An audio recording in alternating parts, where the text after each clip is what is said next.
Why do we always let the outrage cycle control the news cycle? Not this time. This time I'm gonna try and get out ahead of everything. Now, as you've probably seen with the title of this video is about the iPhone 14 Pro design. We've talked about this design on the channel for a while now, and we kind of basically knew what to expect without me even going further into this new leak. You know that on the iPhone 14, you are to expect the same notch that we have now. And then on the iPhone 14 Pro, we're going to get a new design, which is going to be a hole punch and then a pill-shaped cutout next to it for the Face ID sensors. And lo and behold, we now basically, it appears that we have our first leak of actual images of the front panel of the iPhone 14 and iPhone 14 Pro. This leaked on a Chinese social media site called Weibo. I always forget how to pronounce it. Maybe I didn't even pronounce it correctly there, but this is the first images of the front panel, supposedly, of the iPhone 14 Pro. And basically, up until this point, we had an idea of how it looked based on some leaks from schematics, which were then turned into 3D renders. But this is a big deal because it's technically our first actual look on how these devices are going to look. And I think if you are a viewer of my channel, there's no surprises here. You knew to expect a notch on the regular one, and then you knew on the Pro models, those were going to be receiving the significant design updates this year. And there it is. There is the hole punch for the camera, and then the pill shape for the Face ID sensors. But now there's outrage. All of a sudden, even though we knew about this design for the past few months now there is outrage on this design, and I am just seeing a whole swath of YouTube videos, tweets, posts on forums about how this design looks awful.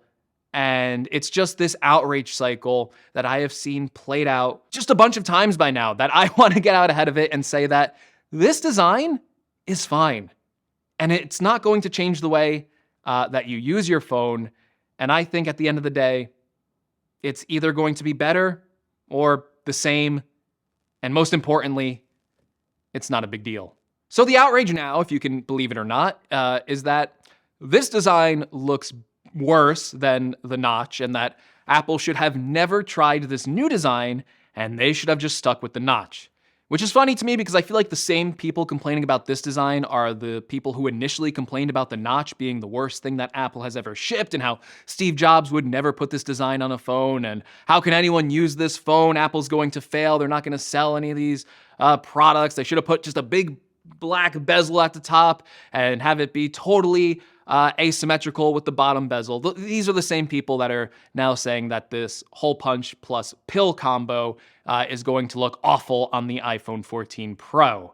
And I feel like we need to have some sort of accountability here. Why are we taking these same people's opinions so strongly when it comes to a new design, when I feel like the complaints about the notch on the iPhone quickly disappeared once the iPhone X was out? We had this good cycle of complaints for a month, and then once people got their hands on it, they quickly discovered that the notch on that product wasn't that big of a deal. I think a lot of people initially thought that the notch would be a major deal because maybe it would cut into the content of the phone when you're watching video, or maybe when you're scrolling through a website, the text would get lost in the notch. But they didn't account for the software of how this product was going to be designed, and that Apple was going to include this kind of safe area at the top. So if you're scrolling through content on your phone, on Twitter or on a website, the text never goes into the notch area. It's not like all of a sudden you're reading an article, you scroll up, and then the text is feeding up into the notch. There is a safe area there where it's almost like there was an artificial bezel anyway. But this iPhone 14 Pro, it's more screen real estate technically. So it's getting rid of the notch. It's still going to be a pretty significant cutout because it's not just a regular hole punch camera. You still have to account for the shape of where the Face ID sensors are going to go. Apparently the technology is not ready yet to put those under the display.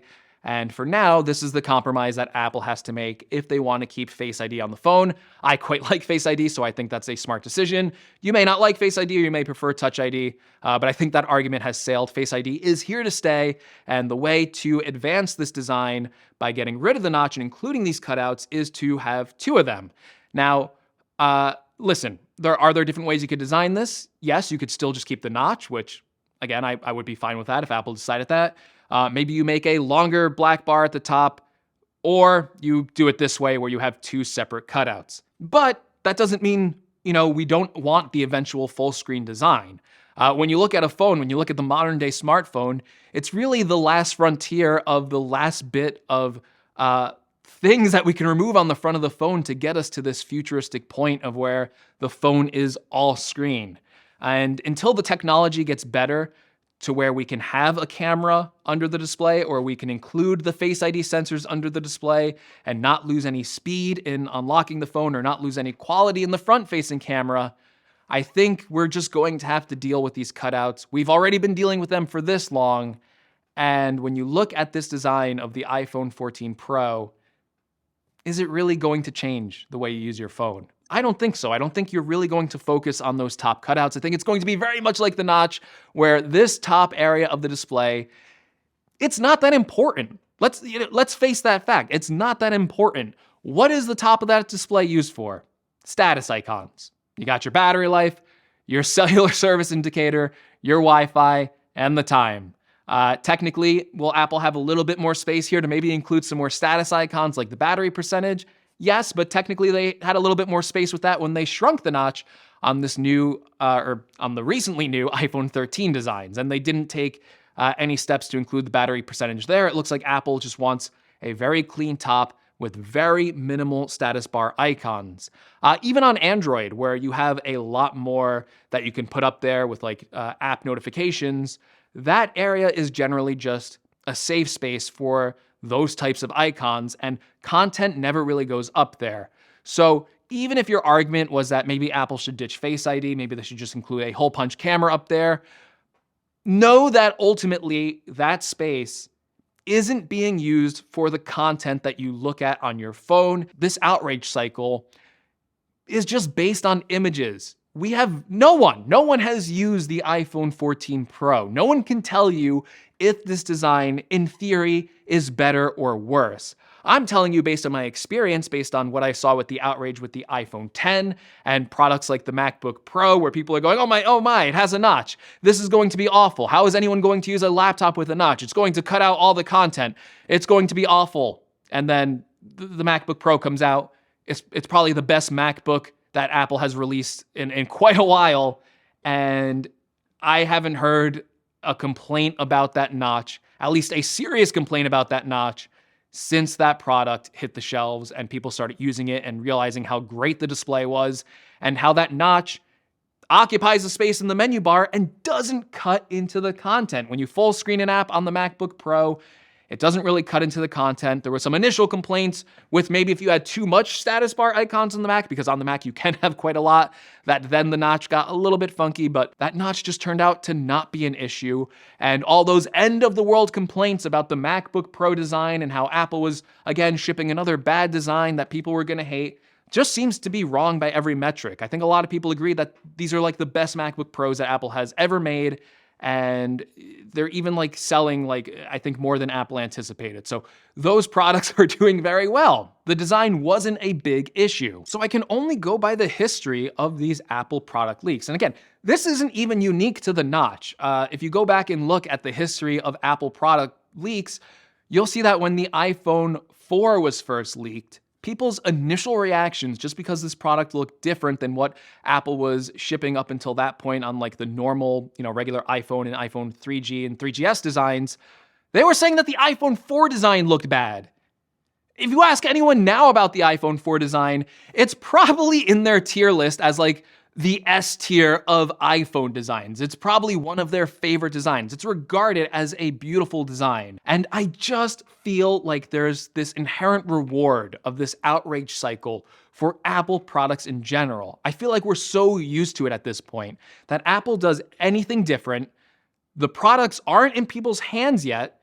Like even this video, you really shouldn't be listening to me. I don't have the iPhone 14 Pro in hand. I cannot realistically tell you if this hole punch is better or worse than the notch. I can only go on my experience now, but honestly, you probably shouldn't even be listening to that. You should wait until people actually have these products on hand. So if you want to end the video right now and click away, I would totally agree with you. You shouldn't even be watching this video. You should be watching something like Luke Miani's latest video where he made a 27-inch iMac into a studio display replacement. That's an important video. This video, not important at all. I just feel like this is always the case.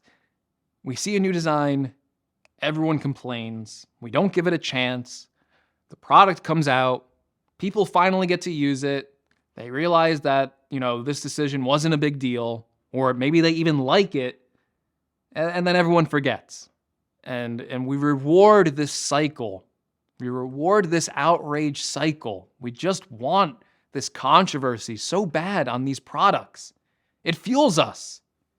And I'm just not entertaining the idea this time. Maybe I'm wrong. I'm fully willing to admit that I could be wrong. And I think that's important to admit. I think everyone should probably take a look at themselves, look in the mirror and go, am I wrong about this? Because I've been wrong before. I'm sure you've been wrong before too. But I also think it's important to really just take a step back and realize it's April as I'm making this video. This product isn't even supposed to be out until September. And we already have people calling it the worst iPhone design ever, that they're not going to buy it, and that it looks awful. And I just think, why? It's just unfair. And how can you even know? How can you even know? I don't know. But anyway, that's the video. Why'd you watch it up until this point? I don't know. There's super thanks now. I enabled this feature. You can actually pay to comment on my video if you really like my video. So if you really like this, leave a super comment, or a super thanks. I don't know. Actually, don't do that. There's a $50 super thanks. Why is that a thing? Why is that a thing? If anyone actually did like a $50 super thanks, I feel like it's so ridiculous, I'd probably print it out and frame it. Because I can't imagine anyone liking my videos enough to ever do that. So that's the challenge I'm issuing to you. But anyway, hopefully you enjoyed this video or found some sort of usefulness with it. I don't think it's useful, but maybe you did.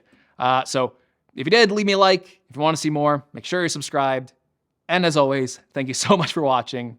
Hopefully I'll see you in the next one. Hopefully it'll be a more important video than whatever this thing is right here. But hey, just remember, don't get mad. Get a little less mad.